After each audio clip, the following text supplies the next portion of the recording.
Hi, I'm Dr. Scott Kopetz, Associate Vice President of Translational Integration, and I'm here with Dr. Katy Rezvani, Vice President and Head of the Institute for Cell Therapy Discovery and Innovation. And this is the CancerWise podcast. Katy, welcome. Thank you so much for joining us. Great. Thank you very much, Scott. It's great to be here and to have this chat with you today. We're really committed to bringing insights into the innovation and a lot of the exciting research going on. And I can't think of a more exciting space than cellular therapy. And so I guess maybe the first place to start is, can you explain what is cellular therapy and how does that differ from other types of immunotherapy? Thank you, Scott. And again, it's so wonderful to be here and to be able to share our experience and our vision of what we are trying to achieve with the Cell Therapy Institute Discovery and Innovation at MD Anderson. So let me take a step back and really talk about immunotherapy. So immunotherapy, as the name suggests, is using the immune system as a therapeutic strategy. So of course our immune system is extremely powerful and has evolved to protect us against external enemies such as viruses, bacteria, infections, but also internal enemies, and by that I mean cells that go rogue, such as cancer cells, etc. And really, it was the seminal work of Dr. Allison and Dr. Honjo that, as you know, received the Nobel Prize for Medicine back in 2018, showing that the immune system can be harnessed to fight cancer. And this really led to this huge field of immunotherapy, which is now accepted to be as one of the main pillars of cancer treatment, together with chemotherapy, surgery, radiation, precision medicine, etc. So cellular therapy is actually a form of immunotherapy, where instead of giving a drug to a patient to take the brake off of the immune system, to allow the immune system to fight the cancer cells, in cellular therapy, what we do is we take immune cells out of a patient's body, and in a specialized lab, we engineer those immune cells to endow them with, for lack of a better word, like cancer-seeking missile capabilities. And we do that by engineering the cells to express these kind of like a GPS system, which we call a chimeric antigen receptor, or a CAR. When these immune cells are engineered with this CAR molecule, they are then capable of seeking out the cancer cells, selectively killing those cancer cells, and then ignoring healthy cells. And actually, we currently have 7 FDA-approved CAR T-cell products for a number of hematologic malignancies, lymphoid malignancies, and multiple myeloma. And actually, more recently, there's been approval by FDA for cell therapies for solid tumors. So the field is really moving to try and harness the power of cell therapy for the treatment of solid tumors. So we have tumor infiltrating lymphocytes, or TILs, that have been FDA approved for the treatment of melanoma, and also a different form of engineered T-cell, which is called T-cell receptor, T-cell engineered cells, for the treatment of patients with certain forms of sarcoma. Yeah, and that's great. Really a nice overview of the landscape here. And I think I want to dive in, because I'd say for many oncologists and certainly patients who are interested in this, the terminology can be really hard to understand. And so I wanted to kind of break that down and dive into those distinctions. So you mentioned the CAR T cells, the kind of TCRs, and then the TIL products. And you can see we love acronyms in Yes. the field, right? So maybe if you were describing this to a patient, how would you really make a distinction between those 3 types? Yeah, great question, Scott. So actually, let me take a step back and also talk about the different types of immune cells, because we are going to get into that. As you know, as scientists, we all have our favorite cell type. So let me go back and talk about our immune system. So as I mentioned, our immune system can fight against these viruses, these cancer cells, etc. And just like any army, we have cells, components that are specialized in different aspects of that fight. So the same way in the army you may have your Marines, your special forces, your snipers, etc., we have different immune cell types. And so for the purposes of kind of our discussion, let's talk about two specific immune cells, because those are the ones that are most studied and most advanced. One is T cells, as I mentioned to you, and the other one is natural killer cells, which, as you know, are my favorite cell type. And so each of them have specific properties that make them particularly suited for engineering and for fighting cancer cells. So that's why, you will hear some people talk about CAR T cells or CAR NK cells. Really, it refers to these different immune components.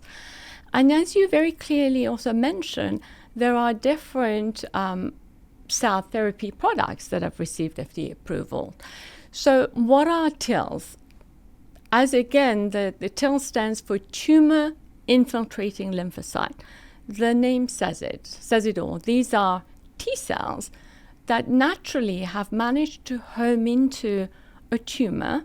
So they have this ability to home into the tumor cell and to try and fight that cancer. And so what scientists have done is try and seek out and basically isolate these tumor infiltrating lymphocytes, and in the lab grow them. Again, let's go back to that analogy of the army, right? You need your soldiers, you need a large number of these soldiers.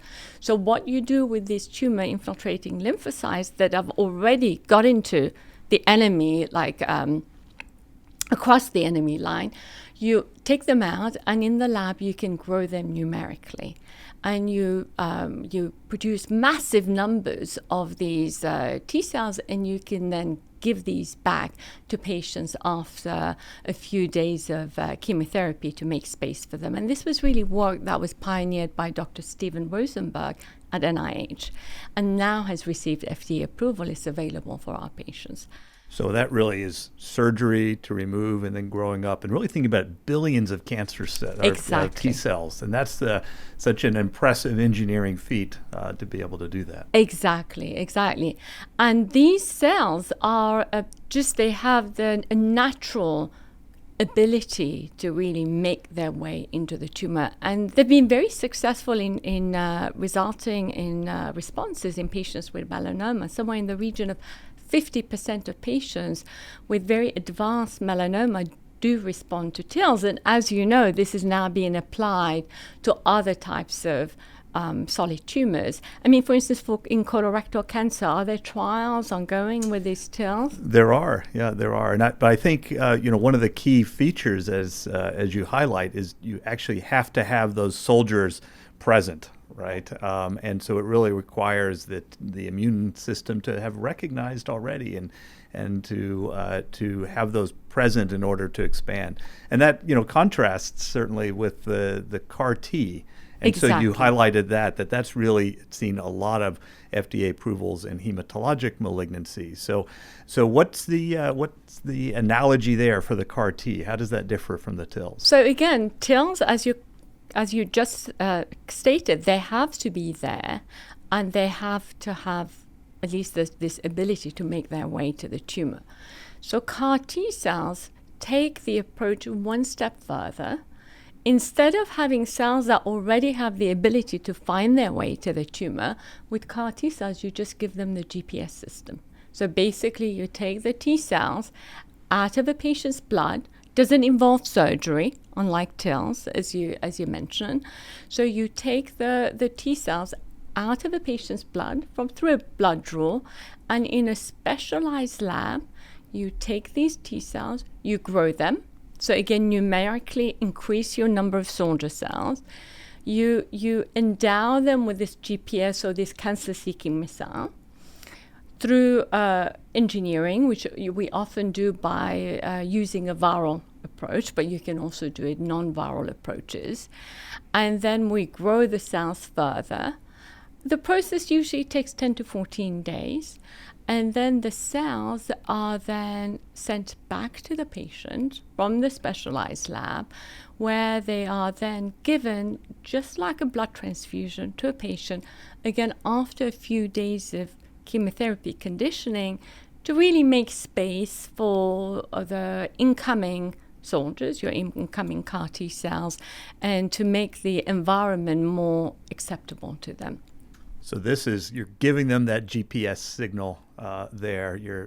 And so you have to have some target that's present on the cancer cell, and then know that's kind of expressed by that tumor. Exactly. As opposed to the TILs, which you may not always know what the T cell is attacking, but you have a sense that it's attacking something on the cancer cells. Exactly. So that's really kind of an important distinction in how we're thinking about it.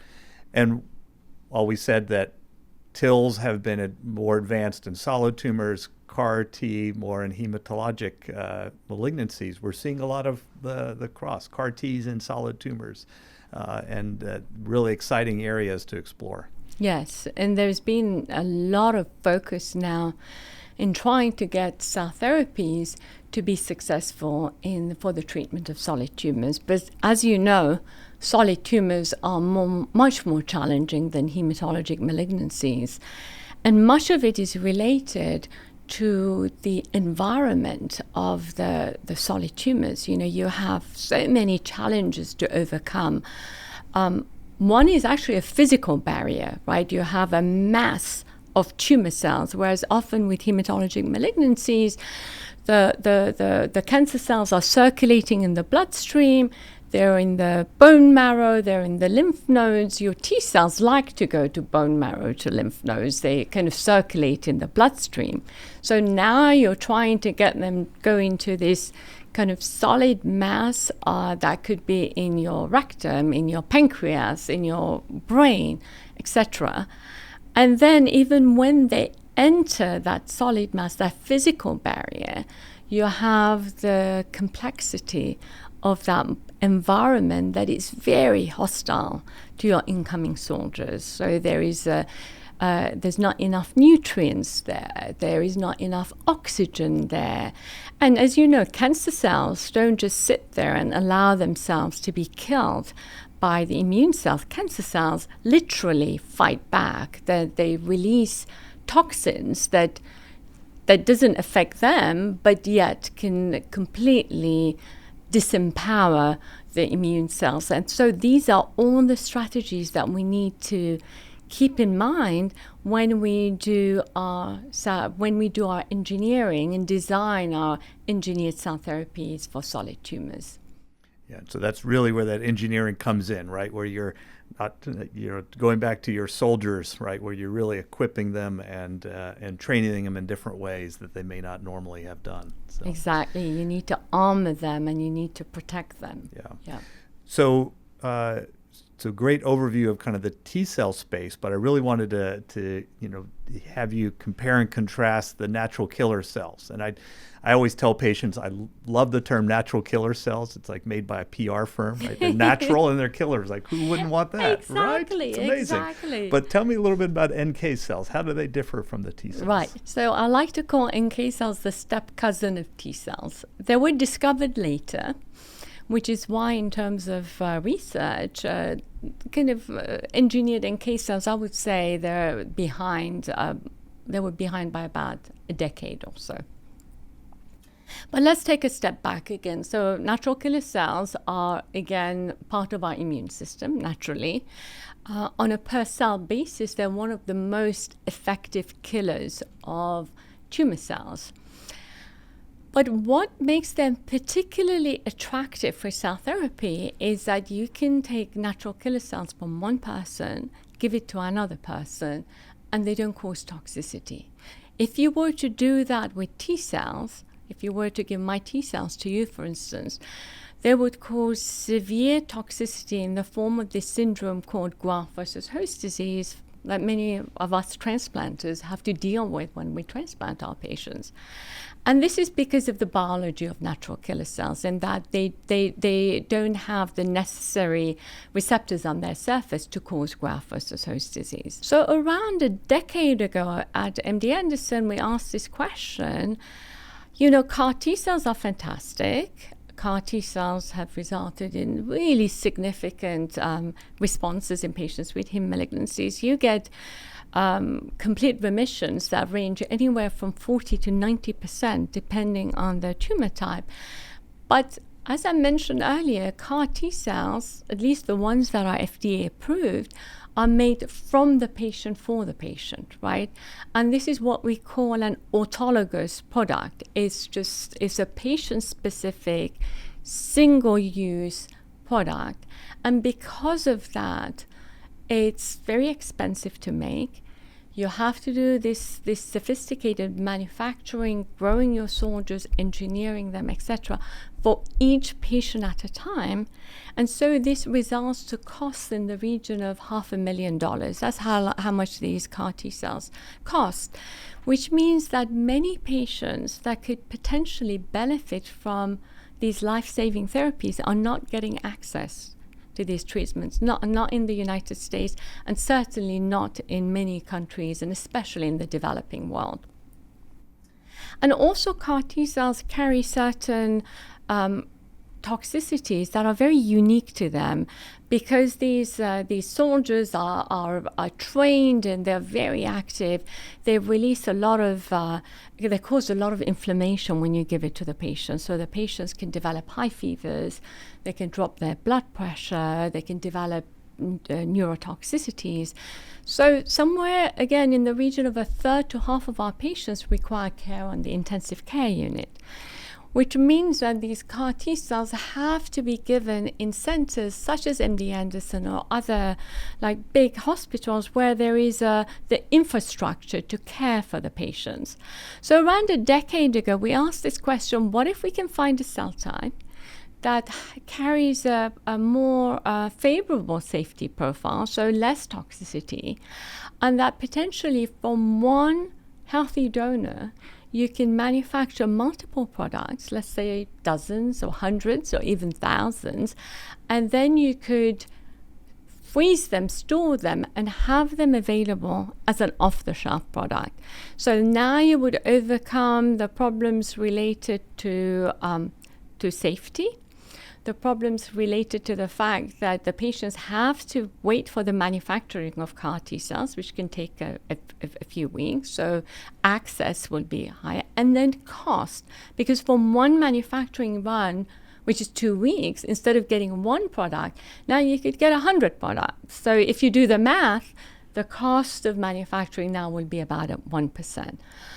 And so then, of course, then the question is, what should be the source of your NK cells? And this is what we call an allogeneic product, which means from one donor, treat multiple people. And who should be, the donor? It could be someone, off the streets, a relative of a patient. Some people are looking at stem cells. Well, as it happens at MD Anderson, we have an umbilical cord blood bank that our good friend Dr. Spall established around 2 decades ago. And cord blood is a byproduct of birth. It's usually a little bit of blood that's left in the umbilical vein when a woman gives birth, and is usually discarded. And as it happens, umbilical cord blood is a very rich source of natural killer cells. So then we developed the strategies for isolating natural killer cells from umbilical cord blood, and our bank has more than 40,000 cord blood units that have been collected, frozen, available. You can just go and basically pick them up, and then you thaw them, isolate the natural killer cells. In the lab, you grow them, you engineer them, you put a chimeric antigen receptor in them, you armor them, you freeze them, and then when a patient comes, you can just thaw and infuse the cells again after a few days of lymphodepletion. And so this is how we started the CAR-NK program here at MD Anderson. And our first in human study again in blood cancers, started back in 2017, and then really that was the start of this big cell therapy program that now we have at MD Anderson. And as you know, we now have 12 clinical trials that have been FDA approved, including solid tumors, including in colorectal cancer. No, that's wonderful, and such an amazing story, an amazing resource, and I think really speaks to the strengths of the institution to be able to have such a comprehensive strategy there. What are some of the areas within the NK studies that you have going? What are some of the highlights? What are you excited to see move forward into the clinic? Going back to what you said, really, this is the strength of our institution. We have, I think, some of the world's best scientists and clinicians, and the science that we do here in immunology, in cancer genomics, in engineering, and the collaborative really infrastructure allows us to take these sorts of therapies to the clinic, such that from concept to a clinical trial, we can achieve that within 12 to 18 months. So we now have a number of current case programs in solid tumors. I'm very excited around really trying to make the cell therapies work for these hard-to-treat cancers, such as pancreatic cancer, ovarian cancer, glioblastoma, etc.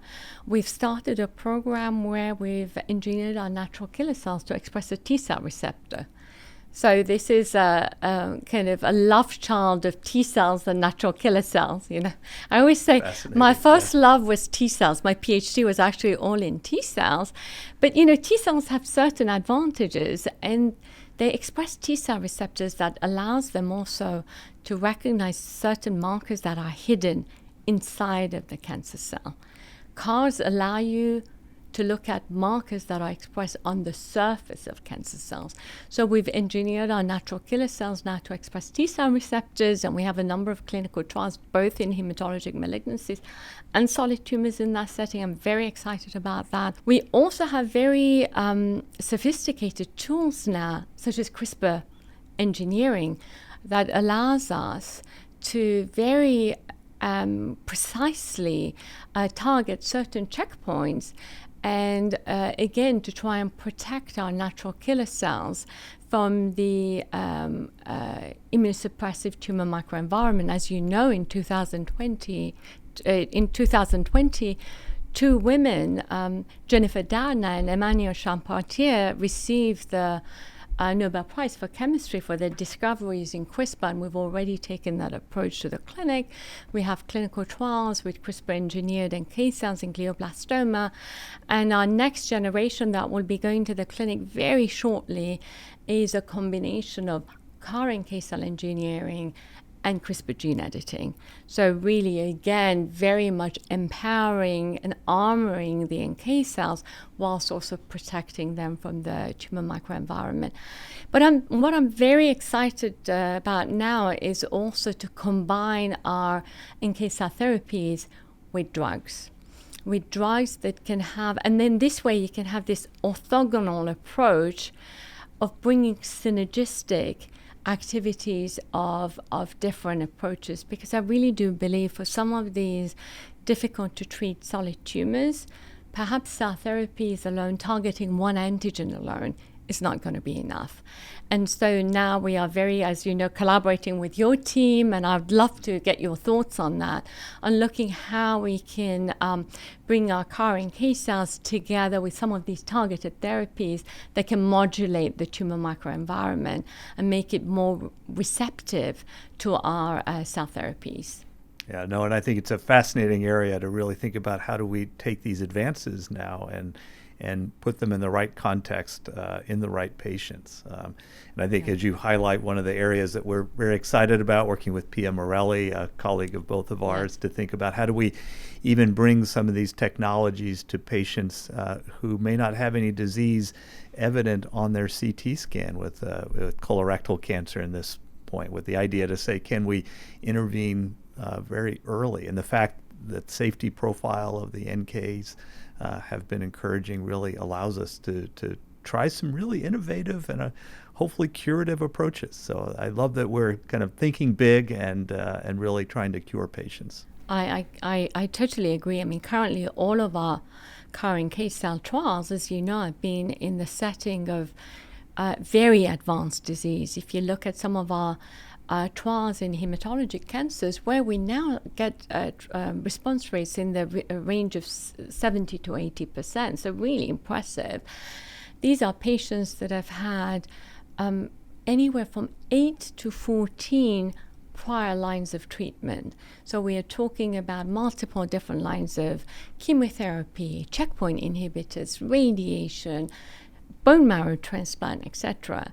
And if we can bring these therapies, considering the very encouraging safety profile of natural killer cells earlier in the disease course, it will save our patients the burden of going through multiple lines of very toxic treatment. As you know, many of these chemotherapies, especially bone marrow transplant, can carry a lot of side effects. But also it will probably improve our response rate in the setting of solid tumors. So I'm very excited about our collaboration with Pia Morelli to give these cell therapies in the setting of under minimal residual disease or very low volume disease. And I think that with time we will be able to bring these therapies earlier in the treatment course of patients. Absolutely. So much innovation coming in your institute, and really look forward to seeing the future of this and the real excitement around the whole spectrum of therapeutic options that this will enable. Katy, thank you so much for being here and for such a wonderful, stimulating discussion. Thank you. For more information or to request an appointment at MD Anderson, call 1-877-632-6789 or visit mdanderson.org. And thanks for listening to the CancerWise podcast from MD Anderson Cancer Center.